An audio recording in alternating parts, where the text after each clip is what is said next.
Bonjour et bonsoir, selon votre point géographique, en Afrique surtout et dans le monde entier. Bonjour, Lomé, Aneho, Kara, Nyamtungu, Ahepe, Atakpame, Aneho, Palime, Adjengre, Dapaon, Mango.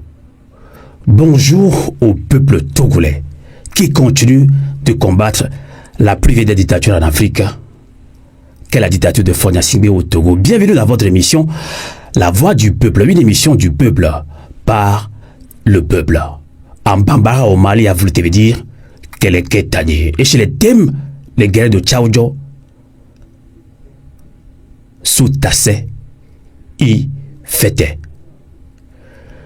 Bienvenue dans cette émission, une émission du peuple par le peuple. Nous allons paraphraser à Fessio, un activiste togolais qui a été arrêté depuis le 12 janvier de cette année.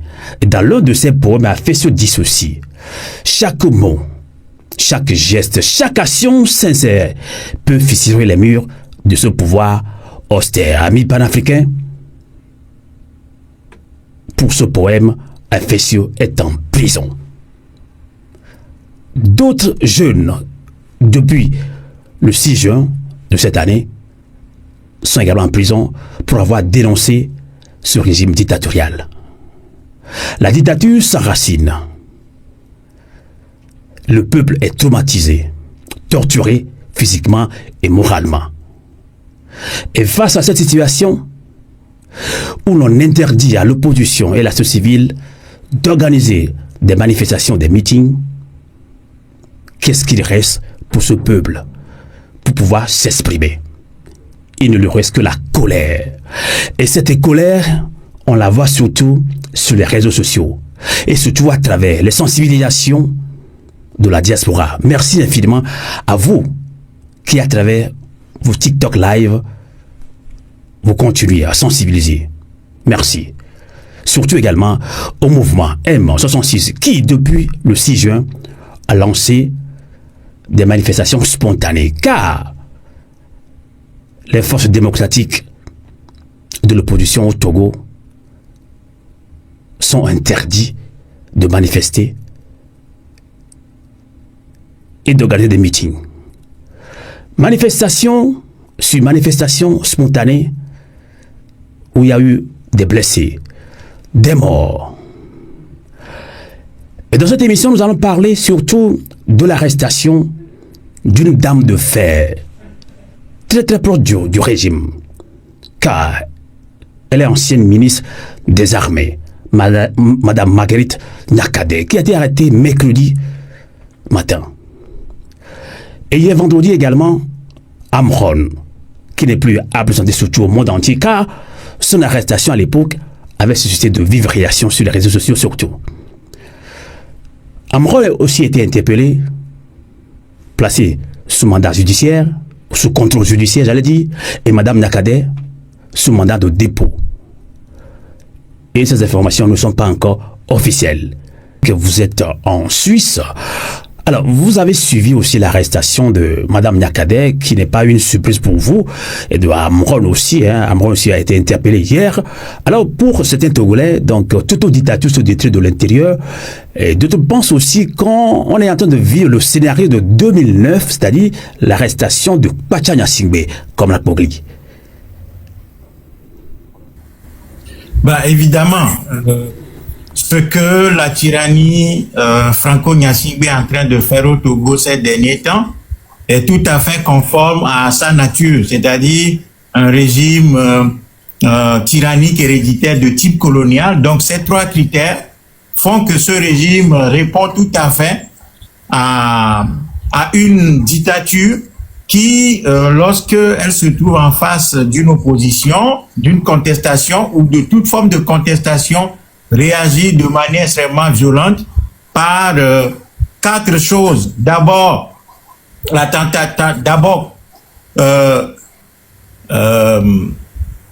disons, corrompre ou bien tenter de corrompre ses opposants, ses contestataires, donc chercher à les acheter. Hein? Donc, première tentative, premier moyen que ce type de régime utilise, c'est la corruption. Et puis, si la corruption ne marche pas, eh bien, on va s'engager dans une logique de violence qui va se décliner en 3 dimensions. Première dimension de cette violence, c'est l'arrestation, le kidnapping, les enlèvements. Et donc, ces derniers temps, on a vu ce pouvoir s'évertuer à kidnapper et à arrêter un certain nombre de jeunes Togolais. Je pense qu'on aura l'occasion de revenir sur chacun de ces kidnappings. Et ces jeunes qui ont été kidnappés ont été jetés directement en prison sans aucun procès. Donc ça, c'est la marque de toute dictature. Et puis, si les enlèvements et les kidnappings ne marchent pas, ou bien au-delà du kidnapping et des enlèvements, eh bien, on va procéder tout simplement à des convocations. Et puis, suite à ces convocations, on va arrêter les gens. Et donc, Madame Nyakade est victime de ce type d'enlèvement. Hein? Donc, c'est un enlèvement à domicile. Ensuite, l'autre versant de la violence que ce type de régime utilise, c'est d'exiler ses opposants et ses contestataires. Donc, à chaque fois que des gens sont en train de le contester, eh bien, ce régime pourchasse les Togolais. Aujourd'hui, nous avons beaucoup de jeunes Togolais qui sont en fuite parce que recherchés, pas parce que ces gens sont auteurs d'infractions ou de crimes sur le code pénal togolais. Non, non. Tout simplement parce que ces Togolais veulent une autre gouvernance dans le pays, ou en tout cas que le pays soit mieux géré. C'est ça le crime que ces gens ont commis. Pourtant, la constitution togolaise, si on peut encore parler de constitution du pays, eh bien, la constitution togolaise reconnaît le droit à chaque Togolais de s'exprimer sur la gestion du pays. Mais avec un régime comme ça, si vous critiquez la gestion du pays, eh bien, vous êtes en infraction, c'est un crime de lèse-majesté. Et en ce moment-là, on vous poursuit, on vous incarcère, on vous enlève, et puis on vous jette en prison. Et le dernier versant de la violence que ce type de régime utilise, c'est l'exil. Donc, c'est la mort plutôt, parce que j'ai déjà parlé du processus d'exil que ce régime met en branle, c'est-à-dire en chassant les jeunes Togolais, en les mettant à l'extérieur. Depuis le temps de son papa, ce régime Franco-Gnassingbé a renvoyé beaucoup de Togolais à l'étranger. Donc aujourd'hui, il y a beaucoup de Togolais à l'étranger et cela ne cesse d'amplifier. Hein, cela ne cesse d'amplifier. Donc aujourd'hui, il y a encore beaucoup de Togolais qui sont en train de fuir le pays. Des jeunes Togolais n'ont pas une vision claire de leur avenir, et ce qui fait que, au-delà de la violence qui est exercée par ce régime, il y a beaucoup de jeunes Togolais qui sont en train de fuir le pays. Et puis, le dernier versant de la violence qu'exerce ce type de régime, ce sont les assassinats. Donc, si on n'arrive pas à vous exiler, si on n'arrive pas à vous corrompre, si on n'arrive pas à vous kidnapper, et si on n'arrive pas à vous enlever et vous jeter en prison, eh bien, tout simplement, on vous assassine. Et Faure Gnassingbé, dans la continuité du pouvoir de son papa, est un monstre froid, un assassin qui a toujours utilisé les fusils pour abattre un certain nombre de ses contestataires qu'il a tués froidement. Et c'est ainsi que dans les semaines qui viennent de s'écouler, on a vu encore des assassinats dans ce pays-là. Des gens ont été tout simplement tués par coups de gourdin, par balle, et certains par noyade, tout simplement. Donc ce régime, ce qu'il est en train de faire est tout à fait conforme à sa nature. Maintenant, je pense que ce que Madame Nyakade vit, c'est pas quelque chose qui est différent de ce que tous les autres Togolais qui sont jetés aujourd'hui en prison ont vécu. Sauf que, voilà, elle a un statut qui est, disons, un statut de femme d'État, d'homme d'État, parce qu'elle a eu un poste ministériel. Eh bien, c'est ça qui donne une certaine dimension à ce qui lui est arrivé. Mais la réalité, c'est que ce régime a pour pratique de kidnapper, d'arrêter, d'assassiner, d'exiler et de corrompre tous ceux qui tentent de le contester. Donc, nous sommes dans la continuité de ce qui a été fait par le papa de Faure Gnassingbé depuis 1963, ce régime, comme l'a dit mon aîné Alexis, c'est que ce régime continuera sur ce chemin tant que le peuple togolais ne va pas se dresser devant lui pour lui donner le coup de poing fatal et le faire tomber. D'accord. Avant de relancer notre collaborateur, notre chroniqueur Wescal, alors, comme je reviens en charge sur une de mes questions. Alors, est-ce qu'on vit le scénario de 2009, c'est-à-dire, on a arrêté Kwadja Gnassingbé, qui est aussi, je me rappelle pas, ministre de la Défense aussi, hein, je sais, sûrement, hein. Donc, du coup, sûrement qu'il a des officiers, à l'époque, on avait arrêté des officiers, des capitaines. Les militaires n'ont rien dit. Niet. Le peuple pensait qu'il pouvait avoir un minimum de mutinerie. Non, jamais. Donc, on vit le même scénario. Va-t-on vivre le même scénario quand on arrête maintenant Madame Nyakade, qui est ancien ministre des Armées quand même? C'était ma question. Oui. Non, mais écoutez, Sylvain Amos, ce régime, on l'a décrit suffisamment. C'est un régime qui est fondé sur le crime. De manière continue. Et ce régime ne va pas changer son ADN. Ce régime n'a pas le consentement populaire. Ce régime ne sera jamais démocratique parce que ce régime est la continuité de la colonisation et s'inscrit dans la logique de la colonisation de notre peuple. Donc, ce que ce régime fait, ce régime ouvre des chapitres de manière régulière. Donc, en 2009, effectivement, il y a eu l'arrestation de Kwadja Gnassingbé, qui est le demi-frère de Faure Gnassingbé, avec un certain nombre d'officiers. Avant eux, et si ma mémoire est bonne, il y avait, ou bien dans la même foulée, dans cette foulée, il y avait l'arrestation du chef d'état-major de l'armée.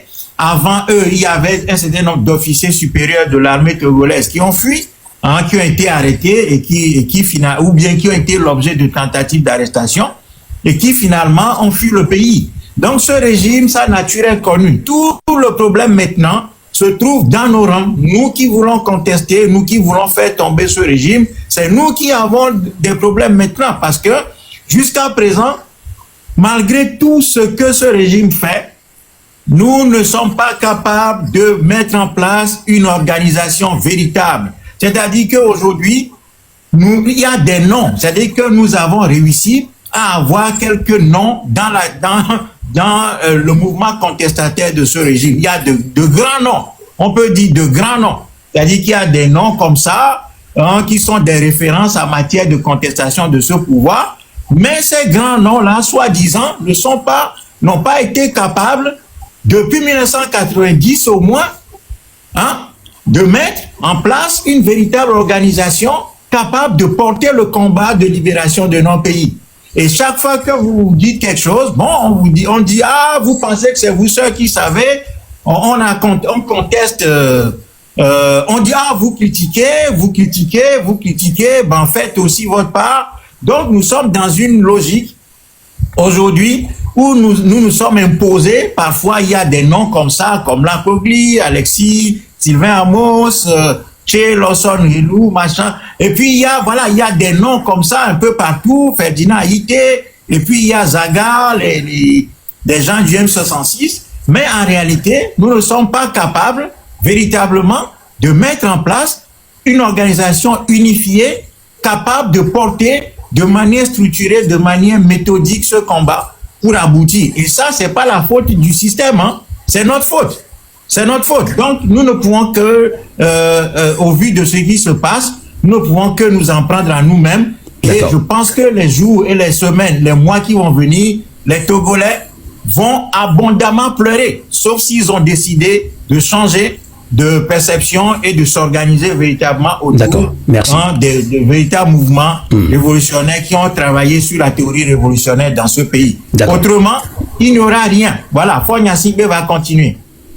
D'accord, merci. Alors, Wescal, je te laisse poser ta première préoccupation par rapport à cette arrestation de Madame Nyakade. Alors, sommes-nous à l'aube d'un effondrement interne du régime de Faure Gnassingbé? Ou bien, comme on le dit, tout détruit de l'intérieur. Est-ce que nous y sommes? Wescal, ta question à mettre Alexis Iou. Non, merci Sylvain Amos, merci Rodrigue, hein, pour ton brillant développement. au lieu de poser une première question, permets-moi juste de m'appesantir sur cette thématique de ce mouvement créé par Dame Niakhaday. Ceci pour beaucoup éclairer la lanterne de nos auditrices et auditeurs, pour que nous comprenions, que les gens comprennent que Dame Niakhaday n'a pas... ces problèmes n'ont pas commencé que maintenant, mais que depuis son éviction du régime, quelques mois après 2022. Donc, le mouvement dont parlait mon cher aîné Alexis tout à l'heure, ce mouvement s'appelle JSFDT, Jeunesse sans frontières pour le développement du Togo.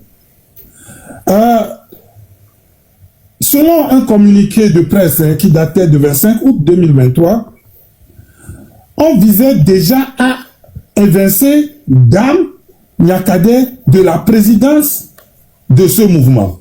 Je signale que ce mouvement a servi, il faut l'avouer, a soutenu fort pendant les élections de 2020.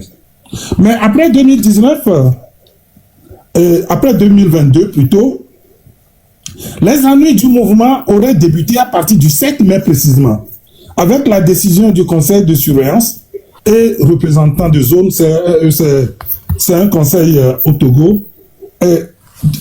Parce que ce mouvement, ils ont décidé de réorienter, parce qu'au départ c'était un mouvement qui venait en soutien à unir RPT, mais ils ont décidé de réorienter le JSFDT en une association politique et purement caritative. Dès lors, qu'est-ce qui s'est passé? Le secrétaire général du parti UNIR aurait fait convoquer au siège du parti les membres du mouvement. Ceux-ci ont été séquestrés de 8 h du matin jusqu'à 16 h et menacés de perdre même leur travail s'ils refusaient de démettre leur présidente en la personne de Madame Esovina Niakhaday de son poste. Mais face au refus de ceux-ci de trahir le mouvement, une pseudo-assemblée générale dite extraordinaire aurait décidé au mois de juin de l'exclusion de la dame, Madame Niakhaday, de poste de la présidence. Maintenant, au-delà de cette imposture décrite comme une véritable escroquerie politique par un communiqué, donc depuis là, une campagne de mise en place de bureaux de zone dans la préfecture du pays est mise en branle pour ce mouvement. Le 19 août dans les lacs, le 25 à Sotubois, ainsi de suite. Parce qu'on accusait Dame Niakhaday de vouloir transformer ce mouvement en parti politique. C'est ce que surtout Faure et le régime lui reprochaient. Donc, même bien avant, ceci pour dire que bien avant même qu'elle commence par sortir cette tribune, que beaucoup de personnes découvrent que maintenant, cette dame était engagée dans un bras de fer avec ce régime depuis mai 2023. Maintenant, je vais poser ma question à cher Alexis. On nous dit, selon ce que nous avons appris, que ce qui lui est reproché, c'est que cette dame a tenté à l'autorité ou intérieure du Togo. On l'accuse en langage facile de coup d'État ou de fomenter de coup d'État. Permets-moi de mettre le pied dans le plat, sans pour l'instant, je sais que vous êtes un homme de droit, vous parlez de la factualité, sans pour autant, pour l'instant, selon les nouvelles que nous avons, lui présenter des faits de la factualité. Nous constatons aujourd'hui que l'exercice le plus facile pour ce régime, pour dégager ses opposants, c'est les accuser de fomenter le coup d'État. Dites-nous, vous en tant qu'avocat et en tant que sachant de la situation togolaise, à l'état actuel des choses, jusqu'à ce qu'on apprend qu'elle est placée sous mandat de dépôt, quelles sont vos observations, vos premières observations? Merci mon frère. Avant d'intervenir, j'aimerais que tu descendes un certain Donald qui dit que le live ne sert à rien, qu'on ne fait rien. Il n'est pas obligé d'être là. Ok, merci. Que le live n'est pas rien, que ce n'est pas sérieux, qu'il ne soit pas la personne n'est obligé d'être ici. D'abord, c'est une radio, ce n'est pas seulement une plateforme de discussion. C'est une radio, donc respectez au moins le travail que certains font. Si vous n'êtes pas d'accord ou vous estimez que ce n'est pas nécessaire, partez. vous n'êtes pas obligé d'être là. Bon. Pour répondre aux questions, aux deux questions, notamment si d'abord la situation de Madame Nyakadé ressemble à 2009 de celle de Kwacha, je dirais non. Et je m'expliquerai. Et la deuxième question qui est de savoir aujourd'hui qu'est-ce que on lui reproche en tant que tel, j'avancerai quelques éléments, mais au fait c'est des éléments que le Togo utilise toujours, des éléments qui ne sont même pas factuels. Au fait, la situation de Mme Nyakadé ne ressemble pas à 2009, tout simplement parce que à l'époque de Kwacha, il y a eu même des affrontements, des fusillades à l'intérieur de la maison de Kwacha. Parce que non seulement on l'a accusé de vouloir faire un coup d'État, mais on a aussi, selon les informations de l'époque, on a aussi mis dans sa maison des armes, tout ça là qu'ils ont récupéré. Tout le monde sait ce qui s'est passé en ce moment-là, c'était du faux. Le but c'était de l'empêcher de manifester ce qu'il demandait à l'époque. C'était une friction entre lui et Faure Gnassingbé, et Faure Gnassingbé, bien sûr, lui a mis 20 ans. Je crois qu'il doit faire 16 ou 17 ans maintenant en prison. C'est son frère, hein, je rappelle. Donc, c'est un peu différent, d'autant plus qu'il y avait des acteurs de l'armée qui se sont impliqués, et c'est Roch, d'ailleurs, qui a sauvé Kwacha dans cette affaire.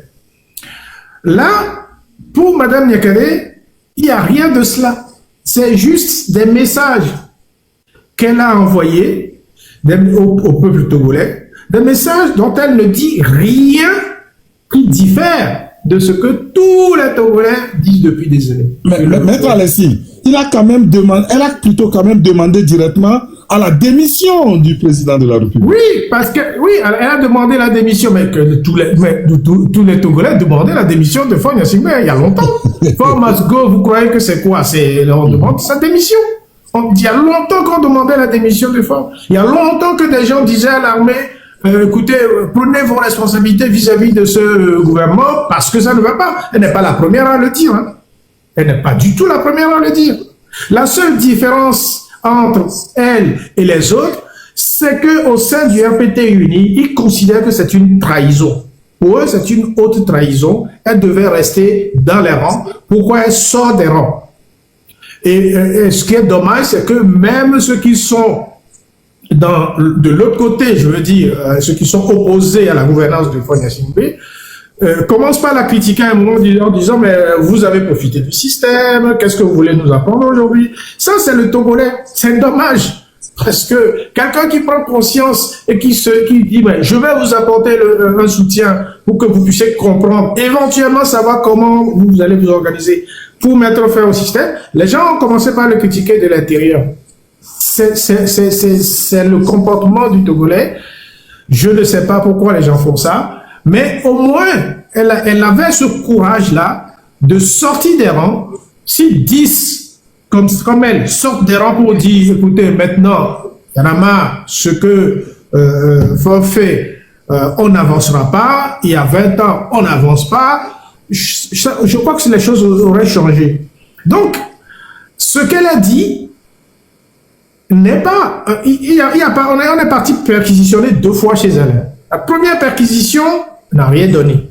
La deuxième perquisition n'a rien donné. La deuxième perquisition, d'ailleurs, c'est un téléphone cassé qu'on a trouvé. Et c'est pour cela, d'ailleurs, qu'on a pris son fils en disant que c'est lui qui a cassé le téléphone, que dans ce téléphone, il y aurait peut-être des choses qu'il ne peut pas retrouver. Le Togo a un code pénal, vous savez. Et dans ce code pénal, je crois que les magistrats, et c'est là où je vais en venir aux hommes de loi au Togo, je crois qu'ils n'ont appris ou ils ne lisent qu'une partie, une seule partie du code pénal togolais, où ils ne trouvent que 2 ou 3 types de prévention: trouble à l'ordre public, attentat à la sûreté de l'État ou coup d'État. Quand tous ceux qui ont été arrêtés, vous prenez la prévention de Oumolou, c'est exactement la même chose. Attentat à la sûreté de l'État, trouble à l'ordre public, sans que je leur demande, sans qu'on puisse nous dire à l'intérieur de ces qualifications, qu'est-ce que vous mettez. Parce qu'en droit, on ne donne pas seulement des des titres, on ne donne pas seulement des qualifications. Quand vous donnez une infraction, il faut que vous puissiez la qualifier et déterminer les éléments qui concourent à la constitution de cette infraction. C'est ce que nous appelons le lien de causalité entre les faits reprochés et l'acte réalisé. Et là, il n'y a rien. Il n'y a rien. Parce qu'en droit, il y a trois choses pour que l'infraction soit constituée. Il y a la matérialité, il y a le fait, et il y a le lien de causalité entre le fait et la matérialité des faits. Ouais. C'est pour vous l'expliquer très simplement. Si ces trois éléments, l'intention, quand je dis tout c'est l'intention. Si l'intention n'y est pas, si la matérialité des faits n'est pas, si le lien de causalité entre l'intention et ce qui est fait n'existe pas, il n'y a pas d'infraction. Il n'y a pas d'infraction.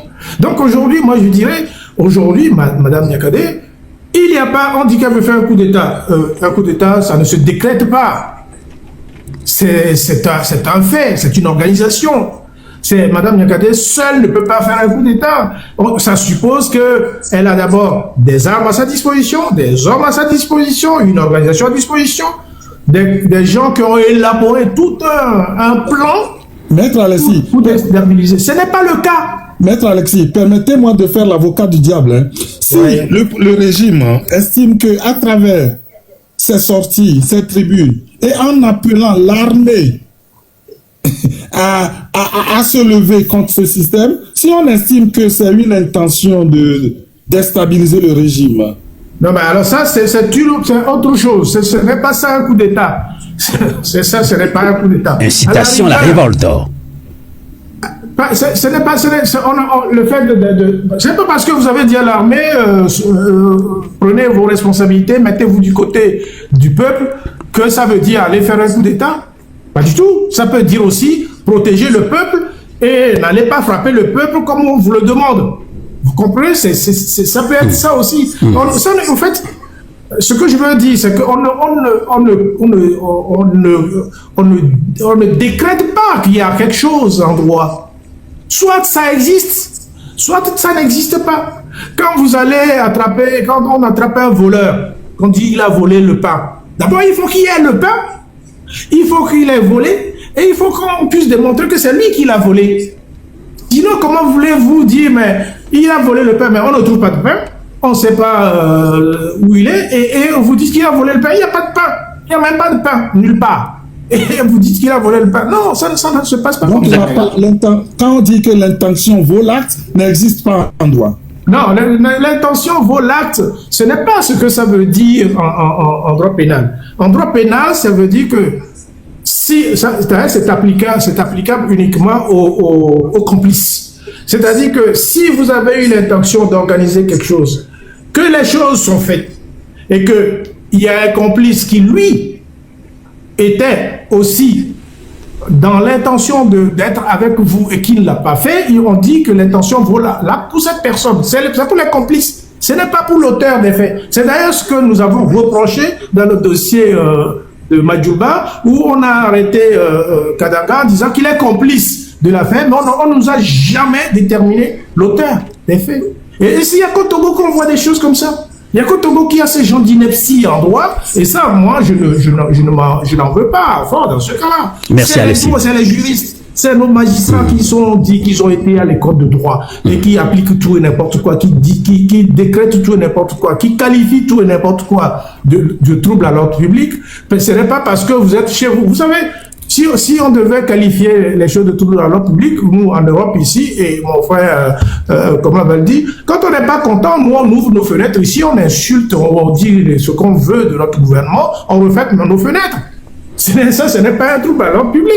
On manifeste notre désaccord sur quelque chose, notre opinion sur quelque chose. Ça n'a aucun rapport avec le trouble à l'ordre public. Non, c'est parce que les juges, d'abord, les juges et nos magistrats, nos procureurs, je ne dirais pas qu'ils sont mal formés. En fait, ils ont été phagocytés par le système et ils sont devenus des fonctionnaires de la présidence de la République. Ils ne sont plus dans la justice, Ils sont dans l'injustice permanente. Et ils sont dans la pratique je sais pas, de tout ce qui est on va avancer. Le droit. Le Togo n'est pas un état de droit. Le Togo n'a jamais été un état de droit. Et je l'entends de leur bouche, y compris de leur ministre. Ça m'irrisse parce que le Togo n'est pas un état de droit. Merci, Maître Alexis.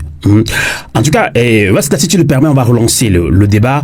Vous qui venez de nous rejoindre, sachez que vous êtes dans votre émission La Voix du Peuple, une émission du peuple par le peuple, émission à réécouter sur Radio Kanolka en Suisse alémanique et sur Radio Avoleté, votre radio de résistance. Et les Maliens qui nous suivaient, Ambambara, Keleke, Tanier. Alors, arrestation de Madame Marie Nyakadé et de l'artiste engagé togolais Amro. Nous sommes, à l'aube d'un effondrement interne du régime de Faure Gnassingbé. Nous en parlons avec nos invités comme la secrétaire générale de Motra, Mouvement pour la libération totale et la reconstruction de l'Afrique, et Maître Alexis Ou est avocat au barreau de Lille. Je vais relancer maintenant, comme là, Pogli, on va aller très rapidement et terre à terre. Que veut le peuple togolais? C'est la démission de Faure Gnassingbé. C'est ce que demande aussi Madame Nyakadé. Et depuis très longtemps, c'est ce que toujours a demandé, a dénoncé l'opposition. Faure Gnassingbé doit partir. Alors, ou encore une attenance au sommet de l'État. Alors, je vais me répéter. 2009, on a arrêté Faure Gnassingbé. Niet, pas de mutinerie. Même scénario, on va vivre le même scénario maintenant qu'on arrête Madame Nyakadé. Donc le peuple togolais sort toujours. C'est les militaires qui les frappent, qui les tuent. Et d'autres pensent même que l'armée aussi doit réagir. Et Madame Nyakadé le savait. Alors comment je vais reposer ma question. Pourquoi l'armée ne peut-elle pas sauver le peuple togolais comme la Pogli? Bon. Sylvain Amos, je voudrais remercier le grand frère Alexis pour le développement brillant qu'il a fait du droit pénal, des considérations du droit pénal, les typologies d'infractions, etc. Il faut bien comprendre ceci. Il ne faut pas faire du juridisme avec la tyrannie. C'est-à-dire que nous ne sommes pas dans un régime démocratique, dans un régime avec une séparation des pouvoirs. Les crimes politiques, c'est-à-dire que lorsque le dictateur décrète que ses opposants doivent être arrêtés, kidnappés, tués, jetés en prison, ce n'est pas parce qu'il y a des infractions. Non. Donc, la question qui se pose ici au Togo ne se pose pas en termes de droit pénal. C'est la question simplement d'une tyrannie qui a en face d'elle des résistants. Voilà. Donc, c'est d'abord ça la question. Et donc, ce qu'il faut aujourd'hui, c'est de comprendre que ce régime ne va jamais appliquer le droit, n'applique pas la Constitution, ne va pas appliquer les tests que lui-même il s'est donné, a toujours modifié les choses en son sens. Toutes les palinodies que ce régime a commis ne sont pas du tout, ne relèvent pas du droit. Donc les kidnappings, les arrestations qui sont opérées ici ou là ne sont pas du tout fondées sur du droit. Parce que si on était véritablement dans le droit, un citoyen qui devrait être recherché, devrait être arrêté, on devrait venir avec déjà un mandat d'arrestation, avec un mandat d'amener. C'est-à-dire qu'il y a une procédure. Or, il n'y a pas de procédure ici. Donc, c'est Faure Gnassingbé et ses amis qui décident de ce qui est la justice. Voilà. La réalité, c'est ça. Donc, toute la parodie, l'appareil judiciaire, soi-disant qu'on a au Togo, ce n'est pas la justice, c'est ça. À la limite, c'est une injustice institutionnalisée. C'est ça la justice dans une dictature. C'est ça la justice dans une tyrannie héréditaire de type colonial. Et donc, laissons de côté la question du droit. Je comprends la spécialité du grand frère, c'est le droit, donc c'est normal qu'il nous éclaire sur les procédures pour qu'on comprenne comment normalement les choses devraient se faire. Or, comme nous sommes dans un régime qui n'est pas dans cette logique-là, on doit laisser de côté la question du droit pour revenir à la politique au sens pur du terme. Nous sommes dans un combat politique contre un régime tyrannique héréditaire de type colonial qui arrête, qui corrompt, qui détruit le pays, qui exile les Togolais, qui frappe des Togolais, qui tue des Togolais, qui vole l'argent du pays, qui immobilise le pays, qui détruit le pays, qui fait reculer le pays. Et dès lors que c'est ça la question, la réponse qu'on doit apporter, c'est une réponse populaire. C'est une réponse révolutionnaire populaire. C'est une réponse, soit nous sommes capables de construire une révolution armée, et en ce moment-là, on crée une armée quelque part dans une des régions du Togo et on commence par libérer le pays du régime tyrannique héréditaire de type colonial qui l'a embrigadé depuis 63 ans. Et nous pensons, nous, Montra, nous n'avons jamais été pour cette option parce que déjà la configuration du Togo, le niveau d'organisation auquel nous sommes, les moyens dont nous disposons ne nous permettent pas d'aller vers ce type de mouvement. Bien que ce mouvement ait existé dans l'histoire, c'est un des moyens pour se débarrasser de ce type de régime. Donc, nous, ce que nous prenons depuis des années, c'est une révolution populaire parce que il y a une rupture historique, idéologique, spirituelle, anthropologique, sociologique, économique, tout ce que vous voulez, entre ce régime et le peuple togolais qui l'a privé de sa souveraineté en assassinant Sylvanus Olympio le 13 janvier 1963. Rodrigue, tu le permets? Oui. Merci. Je dirais que nous avons la chance aujourd'hui d'avoir deux invités, un juriste qui nous explique les tenants aboutissants, qui explique le droit, le contour, ce que ça représente, et aussi un frère, Rodrigue Pogli, un révolutionnaire, qui est en train de nous expliquer ses points de vue. Mais ma question est de savoir, cher Rodrigue, tu nous parles là aujourd'hui, comme toujours, de la révolution populaire. La révolution populaire qui représente un ensemble de conscientisation et de lutte citoyenne individuelle. Et quand on met cette lutte citoyenne ensemble avec beaucoup de personnes, quand ils sont debout, ça pourrait amener une révolution populaire. Ma question est de savoir, cher Rodrigue, comme nous l'a dit un historien, il dit que l'histoire n'absout pas ceux qui se sont tus. Un autre penseur a dit que notre silence et notre passivité pourra représenter devant l'histoire, puis sera considéré comme une complicité. Des gens ont pensé qu'après l'arrestation de Kwacha, que ce soit l'armée ou dans la population, des personnes allaient se soulever. D'aucuns ont également pensé qu'après l'interpellation de Damia Kadé, il y aura un soulèvement. On n'a même pas vu un seul badon de Rodrigue Woto, quoi, en fait. Comment expliques-tu, Rodrigue, cette passivité du Togolais, cette non-réaction, cette inaction du Togolais? On a comme l'impression que chaque Togolais individuellement n'est pas prêt pour ce que toi tu appelles la tsunami populaire. Comment tu l'expliques, Rodrigue? Oui.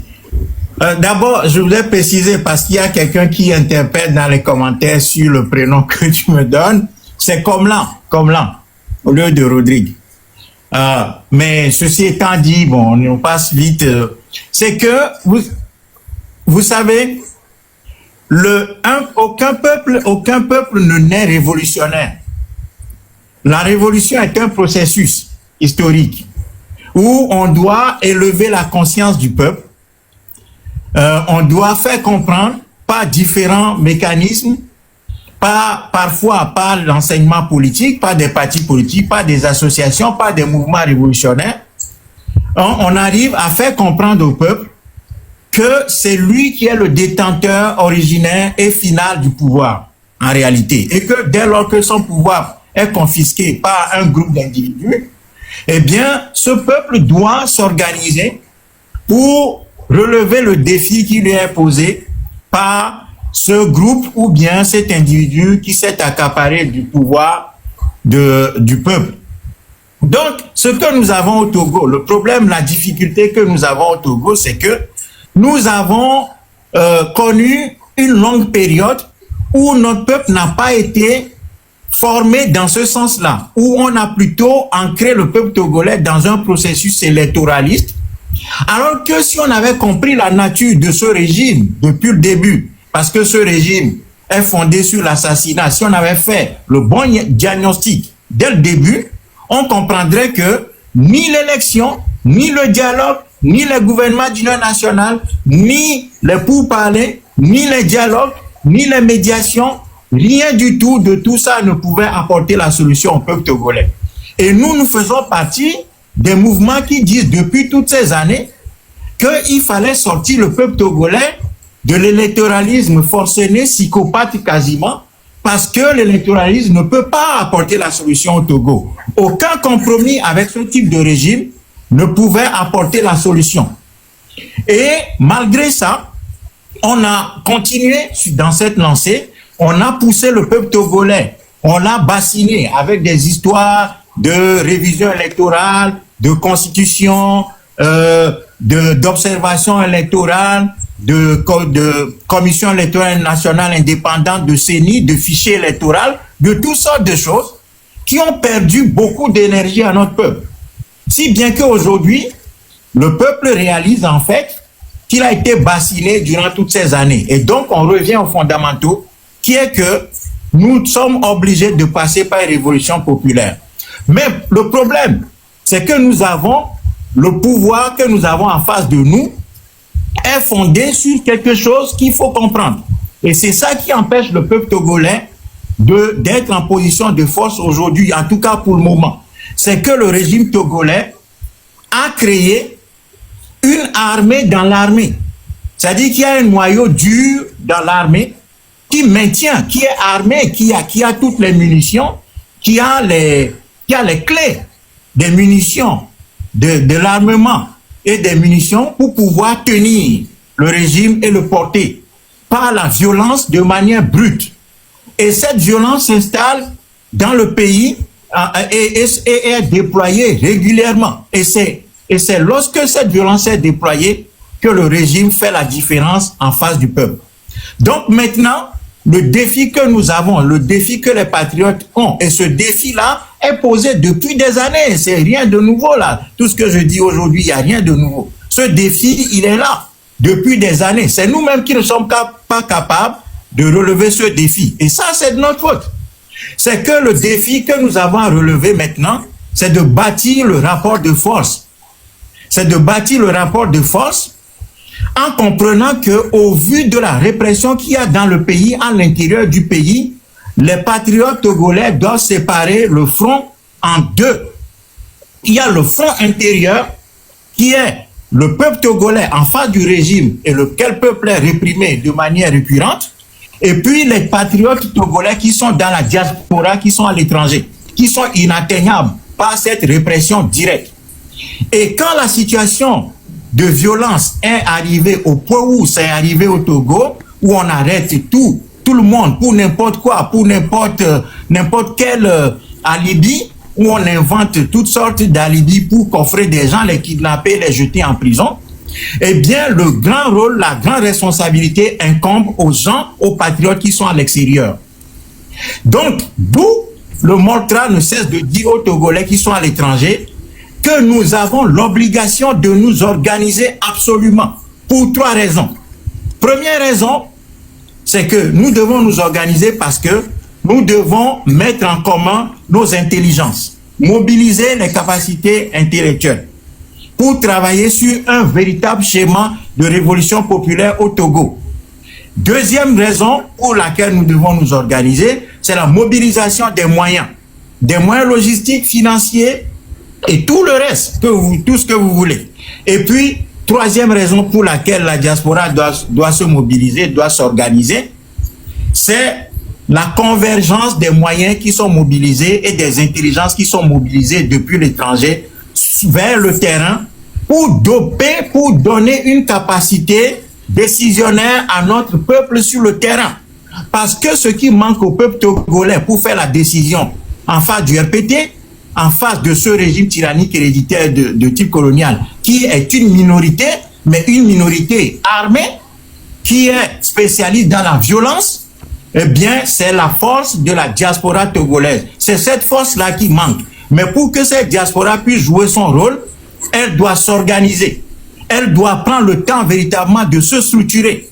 Et c'est dans cette lancée que le Moltra avait lancé depuis Paris, le 7 octobre 2017, la nécessité d'organiser cette diaspora à partir d'une caravane que nous avions lancée à ce moment-là pour sillonner toute la diaspora, rencontrer les Togolais et les pousser à véritablement se structurer. Or, aujourd'hui, la réalité, et je vais en terminer là, c'est que il y a une dispersion totale, il y a un émiettement des forces. Et si bien que la diaspora assiste de façon quasi hémiplégique à la répression dans le pays. Et nous n'avons pas les moyens, nous n'avons pas les ressources pour pouvoir, même ne serait-ce que veiller aux besoins de nos compatriotes qui sont emprisonnés aujourd'hui. Donc, la grande responsabilité revient à la diaspora, aux patriotes. Je ne dis pas parce qu'il y a beaucoup de Togolais qui sont dans la diaspora, mais les Togolais conscients, patriotes, révolutionnaires dans la diaspora doivent absolument se retrouver pour faire ce travail d'organisation. Si on ne fait pas ça, il n'y aura rien. Merci, monsieur. Je vais vous poser une dernière question à monsieur Kogli, mon frère. Un peu très court. Hein. Vous avez parlé de l'unicité d'action, hein, convergence de ressources, aussi bien intellectuelles que financières et autres. Mais comment faire ou que faire pendant que vous-même, qui êtes leader d'opinion dans la diaspora, vous ne vous entendez pas et vous tirez les balles dans les pieds? En quelques minutes, s'il vous plaît. D'abord, le Moltra ne participe pas à ce type de combat d'arrière-garde. Si vous regardez très bien, nous, le Moltra ne se mêle pas ne se mêle pas des discussions centrées sur des gens, sur des gens. Nous ne participons pas au clash. Ça ne nous intéresse pas. Nous sommes des gens sérieux. Nous avons appris la révolution. Nous savons quels sont les comportements qui sont des comportements révolutionnaires. Nous savons quelle posture il faut avoir. Nous sommes en train de vivre, de partager de manière extrêmement profonde la douleur qui est la douleur de notre peuple. Nous n'avons pas quitté le pays par aventure. Nous avons quitté ce pays parce que nous étions pourchassés. Donc nous savons pourquoi nous nous retrouvons dans la diaspora. Donc la diaspora pour nous, l'étranger pour nous n'est pas un tremplin où on s'amuse, où on joue, où on raconte du n'importe quoi, où on fait des clashs. Non, non. Le combat révolutionnaire est un combat éthique qui est fondé sur la morale, la rigueur, la discipline. Ce qui fait que, de temps en temps, on se trouve dans une situation où, en réalité, on ne mène pas le même combat, en fait. Ce n'est pas parce que beaucoup de gens s'affichent et font du bruit que nous sommes en train de mener le même combat. Donc, il va falloir aux Togolais d'ouvrir les yeux, d'allumer leur cerveau, de regarder très bien sur la place publique que sont les réseaux sociaux aujourd'hui, pour voir entre nous qui sont ceux qui ont cette éthique révolutionnaire, qui sont ceux qui ont travaillé sur la thématique révolutionnaire, quels sont ceux qui adoptent des comportements révolutionnaires, qui ne sont pas dans des clashs, dans des histoires à dormir debout. Voilà. Donc, si on ne fait pas ça, eh bien, je pense qu'on va continuer dans ce brouhaha, dans ce tohu-bohu, et puis en réalité, le vrai combat qui est l'organisation du peuple sur le terrain, ça va continuer à nous échapper. Parce qu'aujourd'hui, si vous regardez très bien, tous les appels que nous lançons, qui sont lancés aux Togolais depuis les réseaux sociaux, ça n'a pas de répercussion sur le terrain. Les Togolais ne sortent pas. Pourquoi? C'est là la grande question, puisque la révolution en réalité se passe sur le terrain. Et donc nous sommes aujourd'hui dans une incapacité à faire le travail de terrain, et le terrain qui est complètement bloqué par le régime. C'est là tout le problème. Donc si nous voulons demain faire face à ce régime de manière victorieuse, nous devons revenir au sérieux, à la discipline, à l'organisation, laisser de côté tous les clashs et les discussions à ne pas en finir pour revenir aux fondamentaux de la révolution, qui est de faire un travail de terrain. Merci, Roger. Et lorsque la répression est terrible sur le terrain, eh bien, les patriotes doivent s'inscrire dans un travail clandestin. Et ça s'apprend. Tout à fait. Ça s'apprend. Tout à fait. Donc, nous, le Moltra, je suis désolé, Westcal, nous ne participons pas à ce type de clash où on ne s'entend pas. Non, nous avons posé un schéma clair sur la place publique depuis des années, fier la révolution par le tsunami populaire, eh bien, c'est autour de ça que nous voulons réunir des gens. Et puis, de temps en temps, quand il y a des mouvements qui sont lancés, le Mortra s'approche des gens. Le mouvement M66 qui Comme merci, on va lancer. Le Mortra est venu vers eux.